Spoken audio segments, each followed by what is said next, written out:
Hey guys, got a bit of a setback on the 624, so I had to order a new speaker.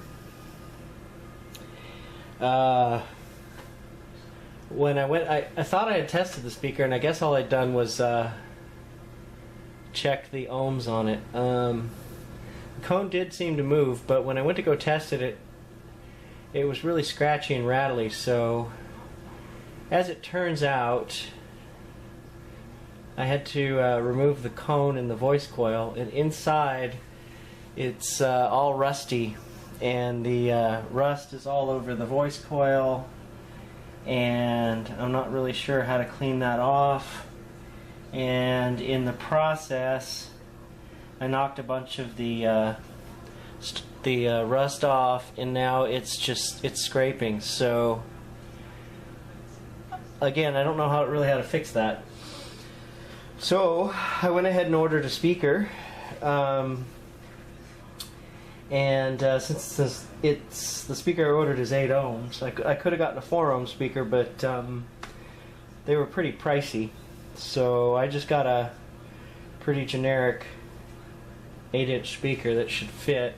The speaker I bought also has mounting holes already drilled onto it for a transformer.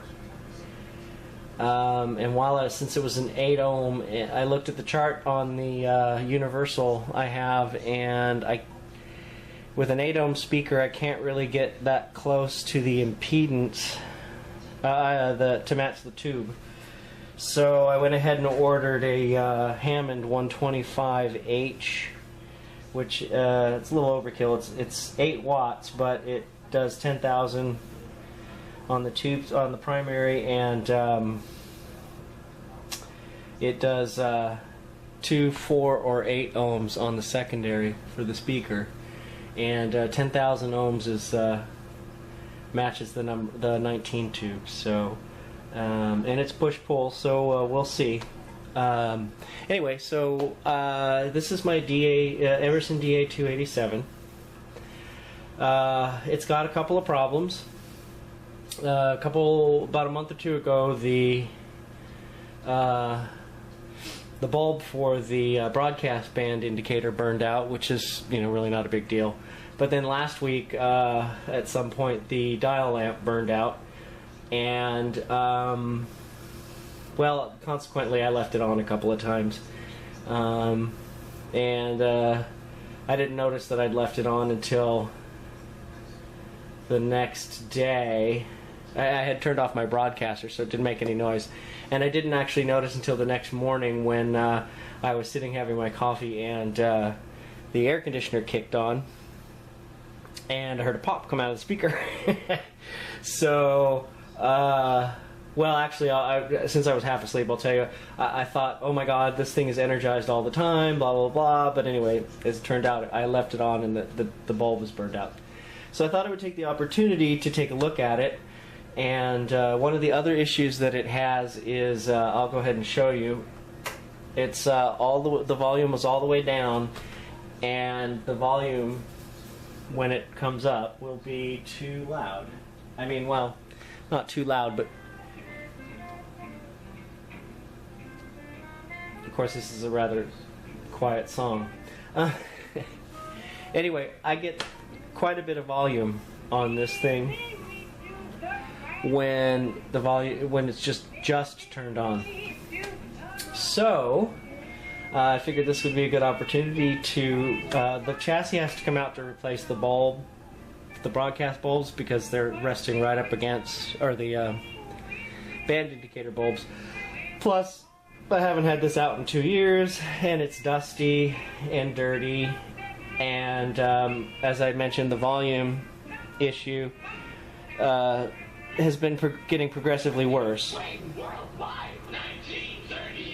So since this is my daily listener, if I have to turn it down to use the phone for work, I can't get it any lower than this, and they can hear it since it's right near me. So anyway, I'm going to pull out the chassis and we'll take a look at it, and I'm going to pretty much make this only one video, so this may take a couple of days since it's in the evening on Saturday. Anyway, so I'll go ahead and pull the chassis out, and I'll be back. Okay, well, I've got the chassis out, and while I was pulling it out, well, I had forgotten that you can actually pop the lamps holders do snap out. But while I was pulling it out, I happened to notice, which I guess I didn't notice before, the case is coming unglued here. So I guess I'll have to fix that. Because that's not good. So, just goes to show that these things do require a little bit of maintenance now and again. Another item that I noticed is, probably should have done this a couple years ago, but the chassis washers have finally given up. They were okay before, but they're just gone now. I kind of knew that was the case because the chassis was riding too low in the case, and the knobs were actually, oh, I guess I shouldn't lift that if that's coming apart. The knobs were actually covering up the labels underneath them. So, although it's pretty obvious to know which was which. So I went ahead and dusted this. Since this is not a Philco, these particular sets, this DA chassis, I think they used it in a number of different radios. I guess all the ones that were model DA with a number after them. This is actually an Ingraham case, in case you guys hadn't noticed. This is a 6-tube set. It plays really well and it's been really reliable. Only thing I don't like about these is that in order to change the band, you had to reach behind the radio, and this is the band switch here. They moved it up front eventually, but anyway, in this particular model, it's in the back. So, not that I have a long enough wire anyway. It doesn't have, the tuning is kind of irritating if you're on a shortwave. Although I have picked up a couple of really powerful shortwave stations, I guess. Mostly, I think I get one from Taiwan and one from mainland China. The one from mainland China likes to play classical music, but anyway. So I'm going to go ahead and I guess I'll check the voltages. I'll check the volume control. It's not the original. I assume. I don't know. This is what was here when I got it, but I assume it is not the original. Well, maybe it might be. I don't know. It's just my thought was because it's brass, but this is not. This is the tone control, which is similar to the kind that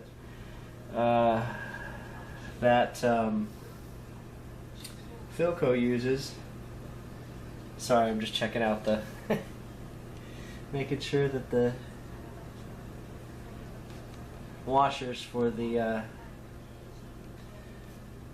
tuning condenser are still good, and they are. So anyhow, I see it's also got some corrosion happening. I had just cleaned this up before, so I guess this has just happened in the last couple of years. It's wiping off pretty easy. Anyway, so I guess what I'll be doing here is I'll be checking these voltages underneath. As you can see, it has been recapped.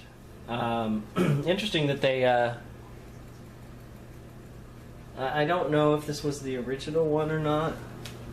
I kind of think it is, but it's just kind of interesting that they would use something that would the can that would normally go on top instead of just leaving the coil free like they did on the antenna coil.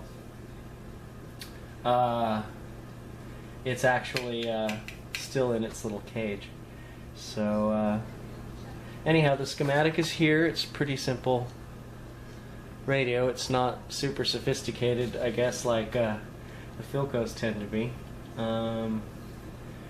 But you know, I am noticing that I left a condenser in here. I don't remember that being new. It might have been though. Anyhow, so I'm going to go ahead and I will check out the control here and make sure that it's at the right values, and we'll see how it goes. I'll be back. Well, here's a close-up, by the way, of the chassis. A little tight in there, but not as tight as the 4125. So I'll be back. Alright, well, the most obvious problem, it is not. It's supposed to be 250K volume control pot, and it is.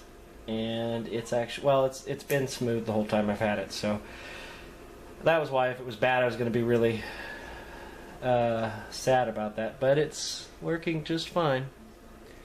And it also has a real smooth glide and everything.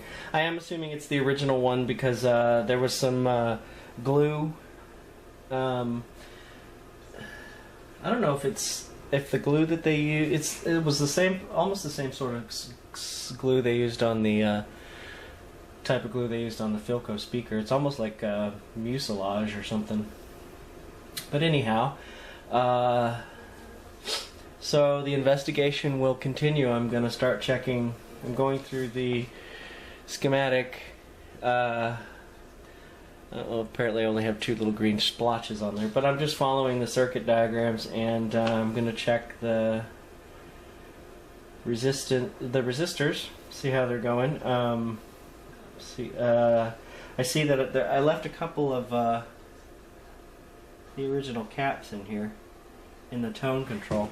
I've never been too happy with this tone control. It's a 4-position tone control, but it basically has, you know, bright, which is fine, and then the next level down is a little bit too muffly, and then the next two after that is just worse. So, not that these old style tone controls were all that great, but when there's a bit of static, it does certainly do well to clear it up. Anyway, so I'm going to keep going through here, do a little more troubleshooting, and I'll be back.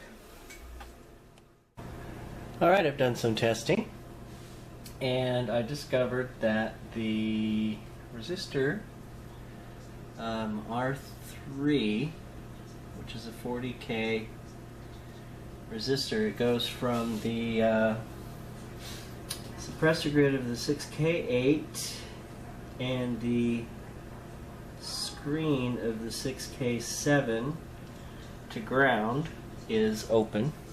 As you can see here, it's connected up and I've got nothing. And if I put it on tone, I get nothing, so no continuity. So that's open.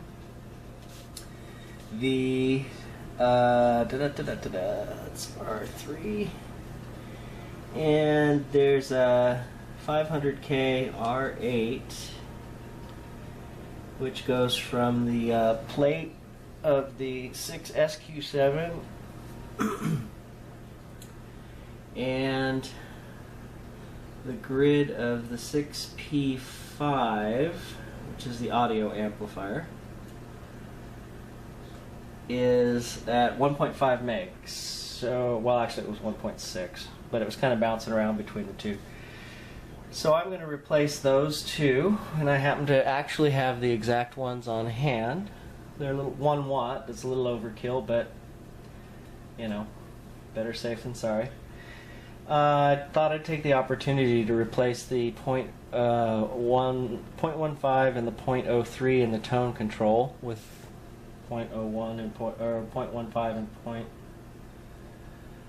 0.03, right? Yeah, 0.03. Also, there is a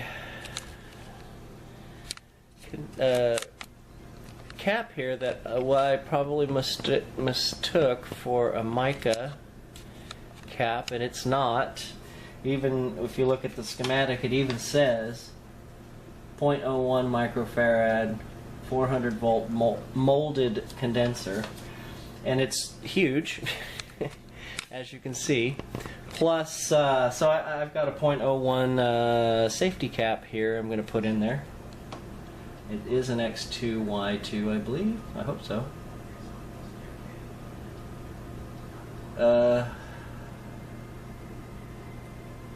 Geez, well, it's made in Mexico.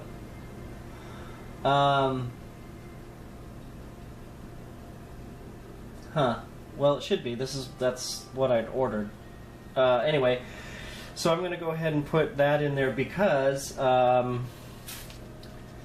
it is on the hot side to ground, and I do not want. So you can. Where is it?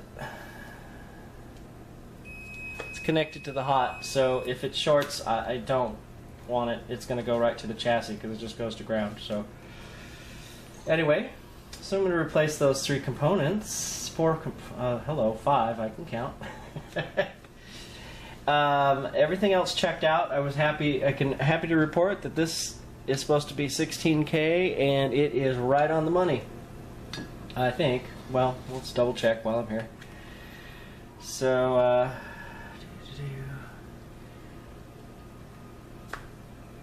alright, 16.76. You can't get much closer than that on an old component. There's also a couple of the resistors are hidden. One of the nice things I was going to point out here about Emerson, and my other Emerson sets this way too, the side comes off so you can get easier access, which I thought was kind of nice. You know, considering that Emerson was supposed to be kind of the budget conscious company, they seem to make pretty high quality radios. I can't vouch for them nowadays. It's in name only. Anyhow, that's not true. Actually, I had a clock radio of theirs that I had for a million years, and it worked just fine. And this was after it was sold off, I think. Anyhow, I'm going to go ahead and replace those components. Another thing that I noticed was the speaker's got a small tear in it, and I don't know how that got in there because nobody ever gets inside that radio. Let's see. See if you can see it. Let's see.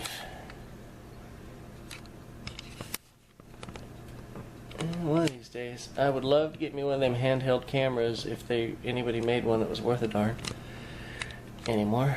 So you can see there's a little tear there, and I think I'm going to pull that speaker out and repair that tear a little bit.